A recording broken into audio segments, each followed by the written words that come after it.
Hello world. Hi. Hi guys, welcome back to my channel. If you're new here, hi, my name is Comfort. Please subscribe. If you're a returning subscriber, thanks for coming back. In today's video, I'm going to be sharing some of the things I wish I knew before coming to study in India. Some of these things I have listed today could have influenced my decision of coming to India. Others would have just helped me or guided me in my preparations or in my planning to come. But regardless, I would have loved to know them before coming so that I would have planned thoroughly for such things. So I do hope this video helps anyone who's like planning or preparing to come study in India as well. So without wasting much time, let's just get right into the video. So the first thing I'm going to talk about today is the fact that the image of India I had in mind is definitely different from the India I live in right now. And I'm not going to talk too much about this because I have already spoken about this in detail in my previous video where I shared some of the challenges of living in India as a foreigner. So if you want to know exactly what I mean by that, then you should definitely check that video out. I'm going to leave it in the description box and in the card up there. I don't want to make this video lengthy, so I do hope you go check that video out and then you get all the points that I made. So I wasn't expecting India to be like Europe or US or something because I watched a lot of videos and I knew it was not going to be like that. But at the same time, I was expecting it to be like an abroad type of vibe, but it was not. So that was like my first disappointment.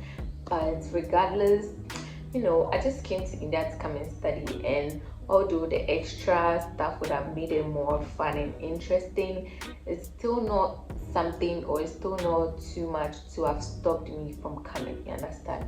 But knowing this, I would have weighed my options with other places and see if I would have come or not, you understand? So like, yeah. Now, the second thing I'm going to talk about today is the fact that you can't work and study in India at the same time. I've already said this as well in my previous video. I mentioned that you can't work with your student visa, and I'm sure if I had known that I wouldn't be able to work as a student, there's no way I would have come, because one of the main reasons why I wanted to go study abroad was the fact that I wanted to study and work at the same time so that I'll be able to get my extra, money to have fun, to explore the place that I'm going and all that. But here in this case, you can't work with a student visa, so it means as a student there's nothing like part-time jobs or like extra jobs to get extra income for a stay or something like that. So with this point, I definitely would have considered another country because I really wanted to go to a country where I could study and work at the same time.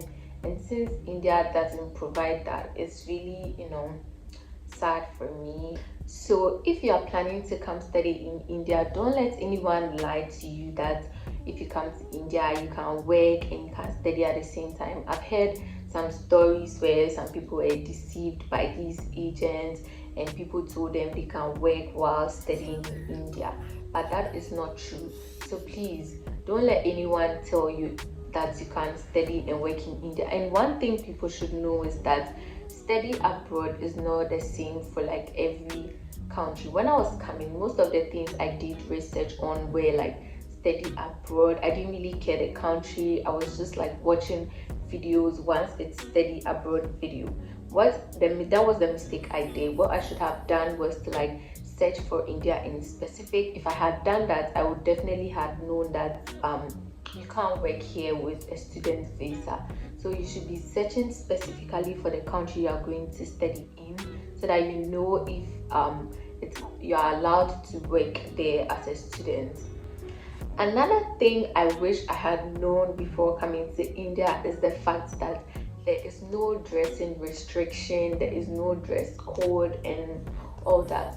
For some schools, they wear uniform to school, or like there's a certain type of way that you should dress, but that doesn't change the fact that no matter where you are in India, you can like wear any clothes and feel comfortable. If you're going to school, you definitely have to dress decently, but you can wear. Let me tell you guys a story. The reason why I added this to the point was because when I was coming to India, my mom and I watched a certain video, and they were like, Indians are not allowed, if you come to India, you're not allowed to wear clothes to show your shoulder and your knee, I think. So all the clothes I brought were like below knee level and covering the shoulder and all that. So imagine some of the dresses that I had to bring. My mom, being the typical African mother that she is, didn't want me to bring clothes and not be able to wear them and stuff. But if I had known that there was no dressing restrictions and I could have worn whatever that I liked, I definitely would have packed better than I did.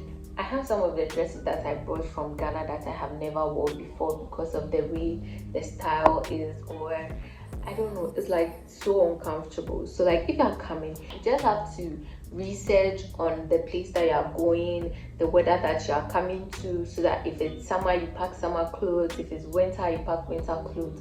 Now the next thing that I'm going to talk about is the fact that it's difficult to find African foodstuffs, and even if you do, they are very expensive.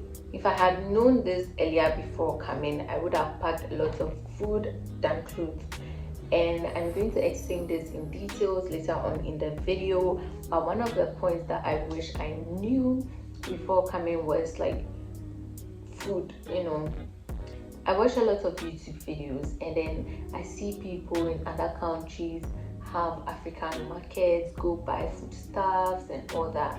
I never thought that like it would be expensive. I only thought that there was an African market so you could go buy something and everything. But even the African market in India, I think it's just one, and it's in Delhi. So if you're in like the southern parts of India or in parts of India that is far from Delhi, it's gonna be a real hassle to like get there and get African stuff. Now another thing I wish I knew that you should also know is the fact that there are no African hair salons here in India. So if you are coming from Africa, or if you have foresee natural hair or any curly hair type that is like different from the hair types that Indians have, there are no salons like foreign salons that will braid your hair, that will wash your hair, or like give your hair the treatment that you would have got if you were in your country. So if you're coming, it's best to like maintain your natural hair so that you can style and wash it or take care of it yourself without having to struggle or pay too much for someone to do for you. Most of the African hair products are not available in India. So if you do maintain your natural hair, all you need is your shampoo and your conditioner, and there are a lot of these in these local Indian shops. So you can just go grab one, wash your hair, make sure your hair is clean, once in a while get it braided, and then managing it is not that difficult as compared to relaxed hair, because hair relaxers and all those creams are very expensive here in India. I'm not gonna lie to you. I came to India with a relaxed hair, and I had to cut it and start natural all over again because it was becoming very expensive to maintain and all that. So if you are coming, you have to make sure that you come with your natural hair so that you'll be able to maintain it yourself. Now one thing you should also know is that although you can read on the internet that hair wigs are produced in India and China and all those things, wigs are super expensive.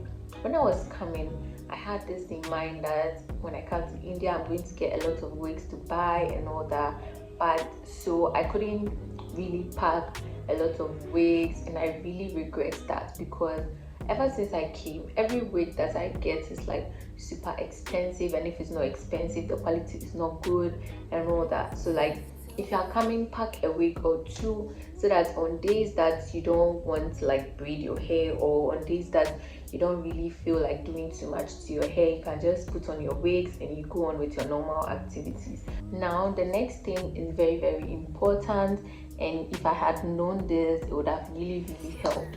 when you are coming to India, do not pack a lot of clothes.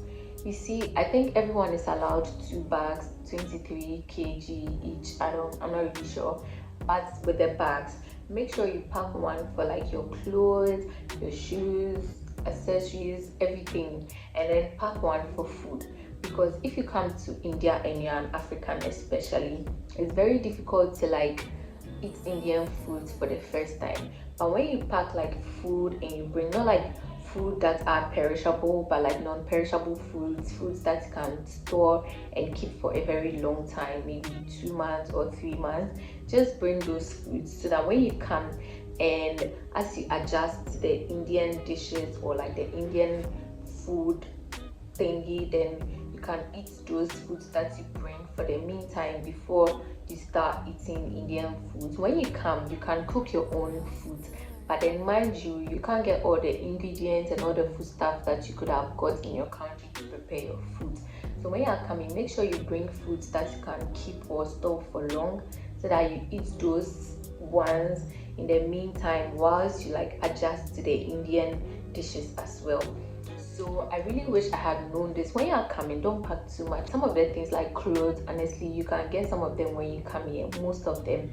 So when you're coming in winter, you can just bring a few warm jackets, and then when you come, you can go buy some at the shops, and like they are not really expensive. Now, one thing you should also know is that African products are difficult to find and very expensive once you do. And one thing is that a lot of brands don't ship here, and the ones that do, you have to pay expensive customs, expensive shipping fees before you get them delivered. So like to find stuff is very, very difficult, stressful, and expensive. So it's best that you pack some of the things that you know that you will need so that when you come, you wouldn't really be stressed about it. If you come in the name of you find it here in India, I'm sorry to disappoint you. You won't. And even if you do, it will be very expensive. So please make sure you pack everything and make sure you are well prepared before you come. Now, the last thing that I'm going to talk about is the culture shock and homesickness. You guys, like, you really experience this homesickness thing once you come here. Like, Indians literally do everything different from how it is done in Africa. Most of the things are like different from how it is in Africa. Like, for example, when you come, how Indians treat girls is different from how they treat boys. It's like they are overprotective of girls because of these rape issues and stuff. When you come, food is different, how they behave is different. Like, I don't really know, but you really experience the culture shock. Like, literally everything that Indians do is different from how it's done in Africa. So once you come and you stay for some time, you're definitely gonna experience the difference, and the culture shock comes in. So you need to psych your mind and know that this and this is what is going to happen to you. Although this is not something major, it's nice that you know all these things so that like you plan, you psych your mind towards it. There are definitely a lot of hard times that you really miss your mom, you miss home, things would have been done differently if you were at home or something like that. So you need to psych your mind and prepare yourself mentally to know that once you come abroad or once you leave home, you're definitely gonna feel that homesickness, and and since these people are not the same as the people you know back home, and they have their different culture, they have their different religions, they have different everything, you are going to like feel that difference. And yeah, so that brings us to the end of this video. One thing I would love to add is that if you are coming to India, make sure you do extensive research. Make sure you do a lot of research and know the city you are coming to, know the place, the school, the weather. Like, literally do your research and know every little thing, every little detail, so that you don't miss out on the important things. And if there's anything you should know, you know before you come. I do hope this video helped. Please don't forget to subscribe, like, comment, and share. And I'll see you guys in my next video. Bye.